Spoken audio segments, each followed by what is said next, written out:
Israel avançava pelas planícies de Moabe. O deserto, que durante anos havia sido apenas sobrevivência, agora se tornava cenário de temor para as nações vizinhas. As notícias chegavam carregadas de espanto. Sion, rei dos amorreus, fora derrotado. Og, rei de Bazã, caíra com todo o seu exército. Territórios haviam sido tomados. Reis haviam sido derrubados. Um povo que vagara sem terra agora marchava com força irresistível. Moabe viu e tremeu. Balaque, filho de Zippor, rei de Moabe, observou o avanço de Israel com o coração dominado pelo medo. Não era apenas receio militar irapaver absoluto. Israel cobria a face da terra. Seu número parecia infinito. Balaque compreendeu que enfrentá-los com uma espada seria suicídio. A força de Moabe não seria suficiente. Era necessário outro tipo de arma. Balaque decidiu atacar onde julgava que Israel era vulnerável. No plano espiritual, ele conhecia o nome de Balaão, filho do Beor, homem conhecido por suas palavras eficazes. Dizia-se que aquele a quem Balaão abençoava era abençoado, e aquele a quem ele amaldiçoava era amaldiçoado. Balaque não pediu conselhos, não pediu estratégia, pediu uma maldição. Mensageiros foram enviados a Petor junto ao rio Eufrates. Levaram palavras diretas e promessas veladas. Israel havia saído do Egito e se estabelecido diante de Moabe. Balaque queria que Balaão viesse e amaldiçoasse aquele povo, para que pudesse derrotá-lo e expulsá-lo da terra. Junto com o pedido, vinham presentes e a promessa de honra. Balaão recebeu os mensageiros e pediu que permanecessem aquela noite. Disse que consultaria o Senhor. Deus veio a Balaão com clareza absoluta. Ele não deveria ir com aqueles homens. Não deveria amaldiçoar Israel. O motivo era simples e definitivo. Israel era povo abençoado. Pela manhã, Balaão transmitiu a resposta. Balaque fora recusado. Os mensageiros retornaram a Moabe com a negativa. E Balaque, longe de desistir, intensificou seus esforços. Enviou príncipes mais honrados, com maior autoridade e promessas ainda mais generosas. Desta vez, nada foi poupado. Balaque estava disposto a oferecer tudo o que fosse necessário. Balaão respondeu com palavras cuidadosamente construídas. Disse que não poderia transgredir a ordem do Senhor, ainda que lhe oferecessem uma casa cheia de prata e ouro. Mas logo em seguida pediu que os homens permanecessem mais uma noite, para que pudesse consultar novamente a Deus. A recusa inicial havia sido clara, mas o coração do profeta não estava resolvido. Deus falou novamente. Permitiu que Balaão fosse com os homens, mas estabeleceu um limite intransponível.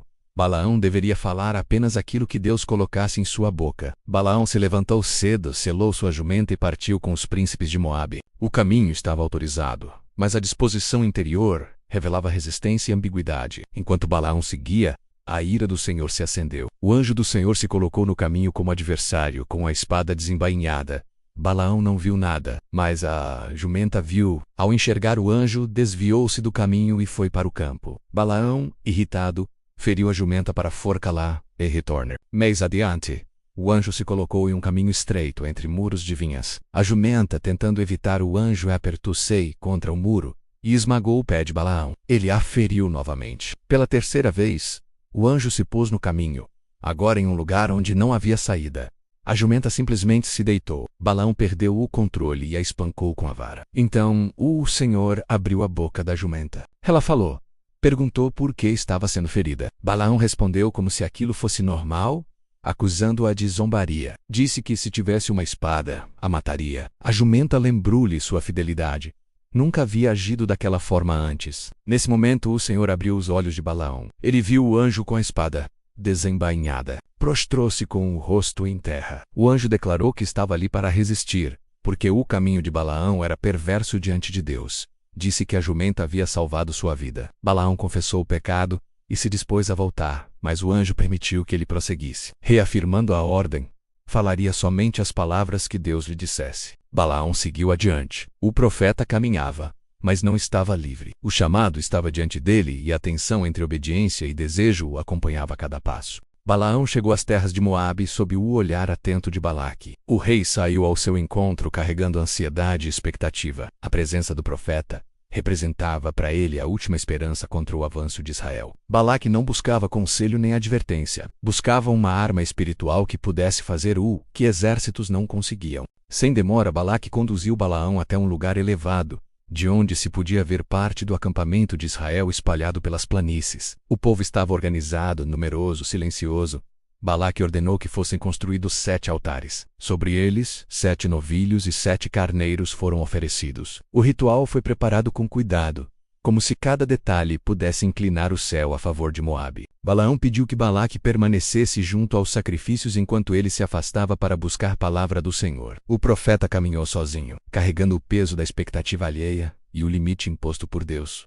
Quando o Senhor veio ao seu encontro, colocou palavras precisas em sua boca. Balaão voltou, posicionou-se diante de Balaque e dos príncipes de Moabe, e abriu a boca. A maldição esperada não veio. Em vez disso, Balaão declarou que fora chamado de terras distantes para amaldiçoar Jacó, mas que não poderia amaldiçoar a quem Deus não amaldiçoara. Israel era povo separado, um povo que habitava à parte que não seria contado entre as nações. Balaão concluiu desejando morrer a morte dos justos e ter o mesmo fim daquele povo. Balaque reagiu com indignação. Aquilo não fazia parte do acordo. Ele protestou, acusando Balaão de trair sua confiança. Balaão respondeu com firmeza: falaria apenas o que o Senhor colocasse em sua boca. Balaque ainda assim tentou novamente. Conduziu Balaão a outro lugar alto, de onde se podia ver outra parte do acampamento. Novamente 7 altares foram edificados, novamente 7 novilhos e 7 carneiros foram oferecidos. O ritual se repetiu, como se a mudança de posição pudesse alterar a vontade divina. Balaão se afastou mais uma vez para buscar a palavra do Senhor. Quando voltou, o discurso foi ainda mais direto. Balaão declarou que Deus não é homem para que minta, nem filho do homem para que se arrependa. O que ele abençoa, ninguém pode revogar. Não havia encantamento contra Jacó, nem adivinhação contra Israel. O Senhor estava com o povo como rei, e o brado de vitória já ressoava entre eles. Israel se levantava como leão, que não se deitaria até devorar a presa. Balaque, agora desesperado, tentou conter o estrago. Pediu que Balaão, se não pudesse amaldiçoar, ao menos se calasse. Mas Balaão reafirmou sua posição. Falaria tudo o que o Senhor determinasse. O rei de Moabe, ainda relutante em aceitar a derrota, decidiu tentar uma última vez. Levou Balaão ao topo de Pior, voltado para o deserto. Ali, Balaão não recorreu a encantamentos. Não buscou sinais. O Espírito de Deus veio sobre ele. Seus olhos se abriram. Ele viu Israel acampado segundo as suas tribos, em perfeita ordem. E diante daquela visão, pronunciou palavras de beleza e força. Balaão descreveu as tendas de Israel como vales que se estendem, como jardins junto a rios, como aloés plantados pelo Senhor, como cedros junto às águas. Falou de um povo cujas águas transbordariam, cuja descendência seria poderosa. Declarou que Israel devoraria as nações que se levantassem contra ele. Quem o abençoasse seria abençoado. Quem o amaldiçoasse seria amaldiçoado. Balaque perdeu o controle. Bateu palmas com violência, ordenou que Balaão partisse imediatamente, disse que o havia chamado para amaldiçoar seus inimigos, mas que ele os havia abençoado repetidas vezes. A honra prometida havia sido retirada. Balaão respondeu com serenidade amarga. Relembrou que desde o início havia deixado claro que não poderia ultrapassar a palavra do Senhor. Antes do Seiseper, Balaão anunciou ainda o que aconteceria nos dias futuros. Falou de uma estrela que sairia de Jacó, de um cetro que se levantaria de Israel. Profetizou a derrota de Moabe, a submissão de Edom e o fim de outras nações que se opusessem ao plano de Deus. Israel não era apenas um povo protegido, era instrumento de um propósito maior que atravessava gerações. Deporradizo, Balaão se retirou. Balaque voltou para o seu caminho, carregando a frustração de quem tentou lutar contra a vontade divina. Nenhuma maldição fora lançada, nenhuma palavra contrária prevalecera. Israel, por sua vez, permaneceu acampado, alheio a tudo o que acontecera nos altos de Moabe. Não viu os altares, não ouviu as tentativas de encantamento. Ainda assim, foi abençoado. A fidelidade de Deus à sua promessa não dependia da percepção do povo, mas da sua própria palavra. O profeta relutante havia falado, o rei temeroso havia fracassado, e o caminho da promessa seguia aberto, protegido por uma bênção que nenhum homem podia anular.